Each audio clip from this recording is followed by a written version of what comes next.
ഇന്നൊരു വൈറൽ റെസിപ്പിയാണ് കേട്ടോ. നമുക്ക് സാധാരണ പോയി ഇതൊരു നമ്മുടെ നാട്ടുകാരനല്ല, പുറത്തുനിന്ന് വന്ന ഒരു കേക്കിൻ്റെ റെസിപ്പിയാണ്. ഒരുപാട് വൈറലായിട്ടുള്ള, ഒരുപാട് നാളുകൾക്ക് മുമ്പേ തന്നെ വൈറലായിട്ടുള്ള നമ്മുടെ സാൻ സെബാസ്റ്റ്യൻ ചീസ് കേക്കിൻ്റെ റെസിപ്പിയാണ്. ഇത് പോയി കഴിക്കാമെന്ന് വെച്ച് കഴിഞ്ഞാൽ നമ്മളെ കൊണ്ട് പറ്റത്തില്ല. ഭയങ്കര എക്സ്പെൻസീവ്, ഭയങ്കര കോസ്റ്റ്ലി ആയിട്ടുള്ള ഒരു ചീസ് കേക്കിൻ്റെ റെസിപ്പിയാണിത്. സാൻ സെബാസ്റ്റ്യൻ ചീസ് കേക്ക് കേട്ടോ. അതിൻ്റെ പേര് കേൾക്കുമ്പോൾ തന്നെ നിങ്ങൾക്ക് അറിയാൻ പറ്റും. അപ്പം അവർ മാത്രം കഴിച്ചാൽ പോരല്ലോ, നമുക്കും കൂടെ കഴിക്കണ്ടേ. അപ്പം നമ്മൾ ഇതിന് മുന്നേ ഈ ഒരു റെസിപ്പി ട്രൈ ചെയ്ത് നോക്കിയിട്ടുണ്ടായിരുന്നു. അപ്പോൾ അത് വീഡിയോ ആയിട്ട് എടുത്തിട്ടുണ്ടായില്ല. അപ്പോൾ വീണ്ടും ഒന്ന് കഴിക്കാൻ ആഗ്രഹം തോന്നിയപ്പം ഒന്നെടുത്തതാണ്. ഈ ഉണ്ടാക്കുന്ന സമയത്ത് ഈ ഒരു വീഡിയോ നിങ്ങൾക്കും കൂടെ കാണിച്ചു തരാമെന്ന് വിചാരിച്ചു. അപ്പോൾ അതിന് വേണ്ടിയിട്ട് ഒരു ഗ്ലാസ്സിലേക്ക് ഞാനൊരു നല്ല വലുപ്പത്തിലുള്ള, നല്ല നീരുള്ള ഒരു നാരങ്ങയുടെ നീര് പിഴിഞ്ഞിട്ട് മാറ്റി വെച്ചിട്ടുണ്ട്. അതോടെ മാറ്റി വെച്ചതിന് ശേഷം നമുക്ക് ഒരു പാത്രത്തിലേക്ക് ഒരു 1.5 പാക്കറ്റ് പാൽ, അതായത് മിൽമയുടെ ഒരു പാക്കറ്റ് മുഴുവനായിട്ടും പിന്നെ ഒരു പാക്കറ്റിൻ്റെ പകുതിയും ഞാനിവിടെ പാലെടുത്തിട്ടുണ്ട്. വെള്ളമൊന്നും ചേർത്ത് കൊടുക്കരുത് കേട്ടോ. എന്നിട്ട് അത് നന്നായിട്ടൊന്ന് തിളച്ച് വരുമ്പോൾ, തിളയ്ക്കുന്നതിന് മുമ്പേ നിങ്ങൾ തിളച്ച് നന്നായിട്ട് ഒന്നിങ്ങനെ പൊട്ടി വരില്ലേ, ആ ഒരു ടൈമിൽ നമുക്ക് ചെറുനാരങ്ങയുടെ നീര് വെച്ച് ഇതൊന്ന് പിരിച്ചെടുക്കുമെന്ന് പറഞ്ഞാൽ ചീസ് വേറെ ആക്കി എടുക്കൂലേ, അതിന് വേണ്ടിയിട്ടാണ്. അപ്പം നന്നായിട്ടൊന്ന് ചൂടായി വരട്ടെ. ചൂടായി വരുന്നതിന് മുന്നേ നിങ്ങൾ നാരങ്ങയുടെ നീര് ഒഴിച്ചു കൊടുക്കരുത്. ജസ്റ്റ് ഒന്ന് കണ്ടോ, സൈഡിൽ നിന്നൊക്കെ തിള വരുന്നതാണ്. ആ ഒരു ടൈമിൽ 1 ടീസ്പൂണ്, ടോട്ടൽ 3 ടീസ്പൂണാണ് ഒഴിച്ചു കൊടുക്കേണ്ടത്. ചെറിയ ടീസ്പൂണാണ് ഒഴിച്ചു കൊടുക്കേണ്ടത്. അതായത് അത് ഒഴിച്ചിട്ട് 3 പ്രാവശ്യമായിട്ട് ഒഴിച്ചു കൊടുക്കുക. ഒന്ന് തിളച്ച് വന്നതിന് 1 ടീസ്പൂൺ ഒഴിച്ചിട്ട് ഒന്ന് ഇളക്കി കൊടുക്കുക. എന്നിട്ട് വീണ്ടും ഒന്ന് ഇളക്കിയതിന് ശേഷം വീണ്ടും 1 ടീസ്പൂൺ ഒഴിച്ചു കൊടുക്കുക. എന്നിട്ട് പിന്നെ അതും ഒന്ന് ഇളക്കിയതിന് ശേഷം വീണ്ടും 1 ടീസ്പൂൺ. അപ്പോൾ നമുക്ക് ഇതിൻ്റെ വെള്ളം വേറെ, അതിൻ്റെ ക്രീം വേറെ ആയിട്ട് കിട്ടും കേട്ടോ. ഒറ്റയടിക്ക് തന്നെ നിങ്ങൾ ഒരുമിച്ച് ഇത് ഒഴിച്ചു കൊടുക്കരുത്. ഒറ്റയടിക്ക് ഒഴിച്ച് ഒരുപാട് നേരം ഇത് വെച്ച് ഇളക്കിക്കൊണ്ടിരിക്കരുത്. നമ്മുടെ ചീസ് ഹാർഡായിപ്പോവും. അപ്പോൾ അത് പാടില്ല. കുറച്ച് സോഫ്റ്റ് ആയിട്ടാണ്. ഇതൊരു ക്രീമി, നമുക്ക് പേര് പറയുമ്പോൾ തന്നെ അറിയാൻ പറ്റുമല്ലോ, സാൻ സെബാസ്റ്റ്യൻ ചീസ് കേക്ക്. ഇതൊരു ചീസിൻ്റെ ഭയങ്കര, നമ്മളിപ്പോൾ ഇതിൻ്റെ ചീസ് പുറത്ത് വാങ്ങിക്കാനായിട്ട് കിട്ടും, പക്ഷെ ഭയങ്കര കോസ്റ്റ്ലിയാണ്. അപ്പോൾ അതുകൊണ്ട് നമ്മൾ വീട്ടിൽ തന്നെ ഉണ്ടാക്കിയെടുക്കാനായിട്ടൊന്ന് ട്രൈ ചെയ്യുന്നതാണ്. ഇത് എത്രമാത്രം ശരിയാവുമെന്നൊന്നും എനിക്കറിയില്ല. ഇത് ഫ്ലോപ്പായാലും ശരിയായാലും ഞാൻ ഈ വീഡിയോ എന്തായാലും അപ്ലോഡ് ചെയ്യും കേട്ടോ. അപ്പോൾ അതൊന്ന് ഊറ്റി ഒരു അരിപ്പയിലൂടെ ഊറ്റിയിട്ട് അതിൻ്റെ വെള്ളമൊക്കെ കളഞ്ഞിട്ടുണ്ട്. ഇതിൻ്റെ വെള്ളം പ്രോട്ടീൻ റിച്ച് ആയിട്ടുള്ള വെള്ളമാണ്. നിങ്ങൾക്ക് വേണമെങ്കിൽ വേറെ എന്തെങ്കിലും റെസിപ്പിയിലേക്ക് ഈ ഒരു വെള്ളം ആഡ് ചെയ്യാം. ഒരു ടേസ്റ്റ് ചെറുതായിട്ട് മാറുന്നേ ഉള്ളൂ, പക്ഷെ ഭയങ്കര പ്രോട്ടീൻ റിച്ച് ആണ് കേട്ടോ. എന്നിട്ട് അതിൻ്റെ മുകളിലേക്ക് കുറച്ച് തിളച്ച വെള്ളവും കൂടി ഒഴിച്ചു കൊടുക്കുക. പച്ചവെള്ളം ഒഴിക്കരുത്. ഒഴിച്ചിട്ട് അതോടെ വെള്ളമൊക്കെ പോയി ഒന്ന് ചൂടാറാനായിട്ട് വെയിറ്റ് ചെയ്യാം കേട്ടോ. പിന്നീട് ഞാനൊരു 3 ടേബിൾ സ്പൂൺ പഞ്ചസാര മിക്സിയുടെ ജാറിലിട്ടിട്ട് നന്നായിട്ട് പൊടിച്ചെടുത്തിട്ടുണ്ട്. അതോടെ മാറ്റി വെച്ചു. പിന്നെ നമുക്ക് വേണ്ടത് ഫ്രഷ് ക്രീമാണ്. ഫ്രഷ് ക്രീം കയ്യിലില്ലെങ്കിൽ വിപ്പിംഗ് ക്രീമാണ് ഉള്ളതെങ്കിൽ അത് കൊടുക്കാം കേട്ടോ. ഒരു 1/2 കപ്പ് ഞാനിവിടെ എടുത്തിട്ടുണ്ട്, അത്രയും മതി. എന്നിട്ട് നമുക്ക് ഇതോടെ ഒന്ന് മാറ്റി വെക്കാം. പിന്നീട് നമുക്ക് വേണ്ടത് ഓവനില്ലാത്തവർ ഒരു ഓവൻ സെറ്റപ്പ് ആക്കി എടുക്കണമല്ലോ. അതിന് വേണ്ടിയിട്ട് ഒരു അലുമിനിയം പാത്രം അടുപ്പിലേക്ക് വെക്കുക. അതിലൊരു റിങ് ഇറക്കി വെച്ചതിന് ശേഷം ഒരു ഹൈ ഫ്ലെയിമിൽ ഒരു 5 മിനിറ്റ് നമുക്കൊന്ന് പ്രീഹീറ്റ് ചെയ്യാൻ നോക്കണം. അപ്പോൾ ഇത് ഇവിടുന്ന് പ്രീഹീറ്റായി വരുമ്പോഴത്തേക്കും ഹൈ ഫ്ലെയിമിൽ തന്നെ വെക്കണം, കുറച്ച് വെക്കരുത് കേട്ടോ. എന്നിട്ട് ഞാനിവിടെ ഒരു റൗണ്ടുള്ള ഒരു പാത്രം എടുത്തിട്ടുണ്ട്. അതിലേക്ക് നമുക്ക് ബട്ടർ പേപ്പർ വെച്ച് കൊടുക്കാം. ഡബിൾ ലെയറായിട്ടാണ് ഞാൻ ബട്ടർ പേപ്പർ വെച്ച് കൊടുത്തിരിക്കുന്നത്. അതിലേക്ക് എന്നിട്ട് ബട്ടറോ ഓയിലോ എന്തെങ്കിലും ആയാലും മതി കേട്ടോ. ഓയിലാണെങ്കിൽ ഓയിൽ മതി, അല്ലെങ്കിൽ ബട്ടർ കയ്യിലുണ്ടെങ്കിൽ അത് തേച്ച് കൊടുക്കുക. എല്ലാ ഭാഗത്തേക്കും ഒന്ന് തേച്ച് കൊടുക്കുക. 2 ഡബിൾ ലെയറായിട്ടാണ് വെച്ച് കൊടുത്തിരിക്കുന്നത്.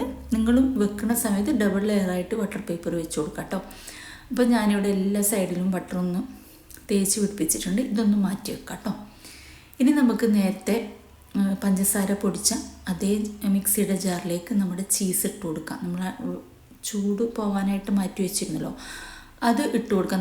നല്ലതുപോലെ ചൂട് പോയതിന് ശേഷം ഇട്ട് കൊടുക്കാം. എന്നിട്ട് ഇതിൻ്റെ കൂടെ തന്നെ നമുക്ക് നമ്മുടെ ഫ്രഷ് ക്രീമിൻ്റെ കൂടെ ആഡ് ചെയ്ത് കൊടുക്കാം. ഒരു 1/2 കപ്പ് ഫ്രഷ് ക്രീം നമ്മൾ മാറ്റി വെച്ചിട്ടില്ലേ, അതും കൂടി ചേർത്ത് കൊടുക്കാം. എന്നിട്ട് ഇത്തിരി വനില എസൻസും കൂടി, 1 ടീസ്പൂൺ വനില എസൻസും കൂടി ചേർത്തിട്ട് ഇത് നല്ല ഫൈനായിട്ട് അരക്കണം കേട്ടോ. ഫൈനായിട്ടെന്ന് വെച്ചാൽ നല്ല പേസ്റ്റ് പോലെ അരച്ചെടുക്കണം. എന്നാലും മാത്രം ആ ഒരു കേക്ക് ഉണ്ടാക്കുന്ന സമയത്ത് അതൊരു നല്ലൊരു ഇതിൽ വരുള്ളൂ.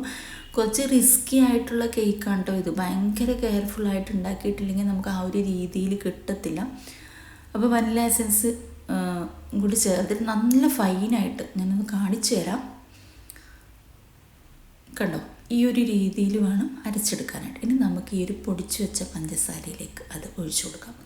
എന്നിട്ട് നന്നായിട്ടൊന്ന് സ്പൂൺ വെച്ചിട്ടോ വിസ്ക് വെച്ചിട്ടോ എന്തായാലും വെച്ചിട്ട് നന്നായിട്ട് പഞ്ചസാരയും ആ ഒരു ക്രീമും കൂടെ നന്നായിട്ട് ഇളക്കി യോജിപ്പിച്ചെടുക്കുക കേട്ടോ.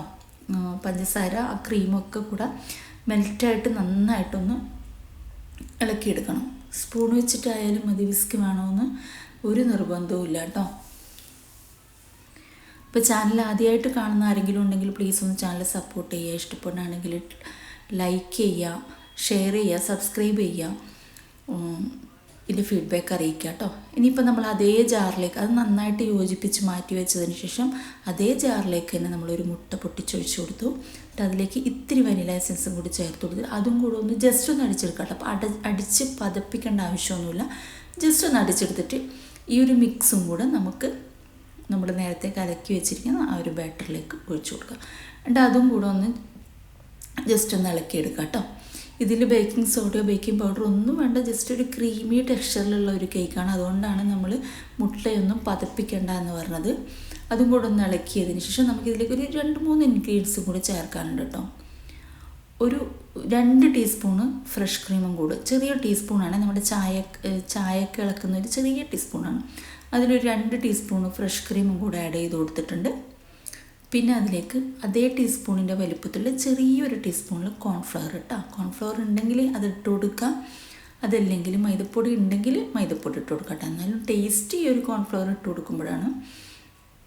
അതും കൂടെ നന്നായിട്ട് ഈ ഒരു ടൈമിൽ ചിലപ്പോൾ ആ കോൺഫ്ലവർ ഒന്ന് കട്ട പിടിക്കാനായിട്ട് ചേർത്തത്. അപ്പോൾ നമുക്ക് വിസ്ക് വെച്ചിട്ടൊന്ന് ഇളക്കി കൊടുക്കാം കേട്ടോ. ഒരു പിഞ്ചുപ്പും കൂടെ ചേർത്ത് കൊടുത്തിട്ട് നന്നായിട്ട് നമ്മൾ വിസ്ക് വെച്ച് അത് വെച്ച് ഇളക്കുമ്പോൾ നന്നായിട്ട് കട്ടയൊക്കെ ഉടഞ്ഞ് കിട്ടും, നല്ല ഫൈനായിട്ട് കിട്ടും. കട്ടകളൊക്കെ ഉടച്ചതിന് ശേഷം അതിലേക്ക് ഒരു 2 തുള്ളി ചെറുനാരങ്ങ നീര് ഒഴിച്ചു കൊടുക്കുക. എന്നിട്ട് നമ്മൾ ബട്ടർ പേപ്പർ നേരത്തെ പുരട്ടി വെച്ചിട്ട് അതിലേക്ക് ഈ മിക്സ് ഒഴിച്ചു കൊടുക്കുക. ആ മുകളിലുള്ള ബബിൾസൊക്കെ ഒന്ന് ടൂത്ത് പിക്ക് വെച്ചിട്ടൊന്നിങ്ങനെ ഇളക്കിയെടുക്കുക. എന്നിട്ട് നമ്മൾ നേരത്തെ പ്രീ ഹീറ്റ് ചെയ്യാൻ വെച്ചിരിക്കുന്ന പാത്രം ഉണ്ടല്ലോ അതിലേക്ക് സൂക്ഷിച്ചിട്ട് ഇറക്കി വെക്കുക. ആ സൈഡിലൊക്കെ കൈ തട്ടിപ്പോയാൽ എന്തായാലും പൊള്ളി ഇതായി പോവും. അപ്പോൾ സൂക്ഷിച്ചിട്ട് അതിന് നടുക്കൊരു പാത്രം ഇറക്കി വെച്ചിട്ടുണ്ട്. എന്നിട്ട് അതിലേക്ക് നമ്മുടെ ബാറ്ററി ഒഴിച്ച പാത്രം കൂടെ ഇറക്കി വെക്കാം. എന്നിട്ടൊരു 20-25 മിനിറ്റ് ഹൈ ഫ്ലെയിമിൽ, 20 മിനിറ്റ് മതിയാവും കേട്ടോ ഹൈ ഫ്ലെയിമിൽ. പിന്നെ നിങ്ങൾ എടുക്കുന്ന സമയത്ത് കുറച്ച് ഹൈറ്റുള്ള പാത്രം എടുക്കണം. എൻ്റെ കയ്യിൽ അതില്ലാത്തത് കൊണ്ടാണ്, അല്ലെങ്കിൽ ഞാൻ പറഞ്ഞുതരാം. നമ്മളിപ്പോൾ ഒരു 20 മിനിറ്റ് കറക്റ്റ് കഴിഞ്ഞിട്ടുണ്ട് കേട്ടോ. നോക്കുമ്പോൾ അതിൻ്റെ പേപ്പറൊക്കെ കണ്ടോ കരിഞ്ഞിരിക്കണം. കുറച്ച് ഹൈറ്റുള്ള പേപ്പറാണെങ്കിൽ ഇങ്ങനെ കരിഞ്ഞ് വരില്ല, കുറച്ചൊരു ബ്രൗൺ കളറാകും, ഒരു ഇത്ര കറുപ്പടിക്കില്ല കേട്ടോ. അപ്പം നമ്മുടെ സെയിൻറ്റ് സെബാസ്റ്റ്യൻ ചീസ് കേക്ക് നല്ല അടിപൊളിയായിട്ട് വന്നിട്ടുണ്ട്. ഇനി ഇതൊന്നും എടുത്ത് പ്ലേറ്റിലേക്ക് മാറ്റലാണ് കുറച്ച് റിസ്ക് ഉള്ള പരിപാടി കേട്ടോ. ഭയങ്കര ഉള്ളിൽ കുറച്ചൊരു ആയതുപോലെ കാണും, അകത്ത് അതായത് പുറത്ത് കുറച്ച് ഹാർഡെന്ന് പറയാൻ പറ്റില്ല, ഭയങ്കര സോഫ്റ്റായിട്ടുള്ള ഒരു കേക്കാണ്. നമുക്ക് ചൂടാറിക്കഴിഞ്ഞാൽ നല്ലതുപോലെ ചൂടാറിക്കഴിഞ്ഞതിന് ശേഷം ഒരു പ്ലേറ്റ് എടുത്ത് വെക്കുക. എന്നിട്ട് അതിൻ്റെ അടിയിലുള്ള ആ ബട്ടർ പേപ്പർ നമുക്കൊന്ന് ഇളക്കിയെടുക്കണം. കേക്കൊന്ന് പൊട്ടിപ്പോകാത്ത രീതിയിൽ ഭയങ്കര സോഫ്റ്റായിട്ടുള്ള കേക്കാണ്. ഭയങ്കര കെയർഫുൾ ആക്കിയിട്ട് വേണം ഇത് പ്ലേറ്റിലേക്ക് മാറ്റാനായിട്ട് കേട്ടോ. ഇങ്ങനെ പതിയെ ഒന്ന് വിടിയിച്ചെടുക്കുക. എന്നിട്ട് പേപ്പറൊന്ന് അടിയിൽ നിന്ന് ഇങ്ങനെ കീറി വലിച്ചെടുത്താൽ മതി കേട്ടോ. ഒരു കേക്ക് എടുത്ത് പൊക്കാനായിട്ട് നോക്കരുത്. എന്നിട്ട് ഇതിങ്ങനെ ഒന്ന് കട്ട് ചെയ്തെടുക്കുക. ഭയങ്കര സോഫ്റ്റ് ആയിട്ടുള്ളതാണ്, ഭയങ്കര ചീസി ആയിട്ടുള്ള കേക്കാണ്. വേറൊരു പാത്രം എടുത്ത് വെച്ച് ഒരു പ്ലേറ്റ് എടുത്ത് വെച്ചിട്ടുണ്ട്. നമുക്കതിലേക്ക് ഒന്ന് ചെരിച്ച് വെച്ചിട്ടാണ് ശരിക്കും സെർവ് ചെയ്യുന്നത്. നമുക്കൊന്ന് നോക്കാം ചെരിച്ച് വെക്കാൻ പറ്റുമോ എന്നുള്ളത്. അതവിടെ ഇരിക്കട്ടെ. അപ്പോഴത്തേക്കും ഞാനിവിടെ ഒരു വലിയൊരു പാക്കറ്റ്, അതായത് അത്യാവശ്യം വലുപ്പമുള്ള പാക്കറ്റ് ഡയറി മിൽക്ക് എടുത്തിട്ടുണ്ട് കേട്ടോ. നിങ്ങളുടെ കയ്യിൽ ഡയറി ഇല്ലെങ്കിൽ ഒന്ന് വാങ്ങിക്കുക. ബ്ലാക്ക് ചോക്ലേറ്റ് എടുക്കണ്ട, അതിനൊരു ചെറിയൊരു കയ്പുണ്ട്. എന്നിട്ട് ഇതൊന്ന് ഡബിൾ ബോയിൽ ചെയ്തെടുക്കുക കേട്ടോ. പിന്നെ സാധാരണ ഇത് ചിലവർ ഈ പാക്കറ്റിലിട്ടിട്ട് തന്നെ ചൂടുവെള്ളത്തിലിട്ടിട്ട് മെൽറ്റ് ചെയ്തെടുക്കുന്നുണ്ട്. പക്ഷെ അങ്ങനെ ചെയ്യേണ്ട, അത് അൺഹെൽത്തി ആയിട്ടുള്ള ഒരു കാര്യമാണ്. അപ്പോൾ നമ്മളിങ്ങനെ ഒരു പാത്രത്തിൽ വെള്ളം ചൂടാക്കിയിട്ട് നമ്മുടെ ചോക്ലേറ്റ് ഇട്ട പാത്രം അതിലേക്ക് ഇറക്കി ഒന്ന് ഇളക്കിയെടുക്കാം. എന്നിട്ട് വീണ്ടും ഇറക്കി വെച്ചിട്ട് വേണം ഇളക്കാൻ. അങ്ങനെ ചെയ്തിട്ട് ഒന്ന് മെൽറ്റാക്കി എടുക്കാം കേട്ടോ. ഇത് നല്ലതുപോലെ മെൽറ്റായി വന്നിട്ടുണ്ട്. ഇനി നമുക്കിതൊന്ന് ചൂട് ആറിയതിന് ശേഷം നമ്മുടെ കേക്കിൻ്റെ മുകളിലേക്ക് ഒഴിച്ചു കൊടുക്കാം. അപ്പോൾ ഇത്രയേ ഉള്ളൂ. കുറച്ച് റിസ്ക് ഉള്ള ഒരു പരിപാടിയാണ്. നന്നായിട്ടൊന്നും ശരിയായി കിട്ടത്തില്ല. അപ്പം എല്ലാവരും ഒന്നും ഈ ഒരു സെൻറ്റ് സെബാസ്റ്റ്യൻ ചീസ് കേക്ക് ഒന്ന് കഴിച്ചു നോക്കാം.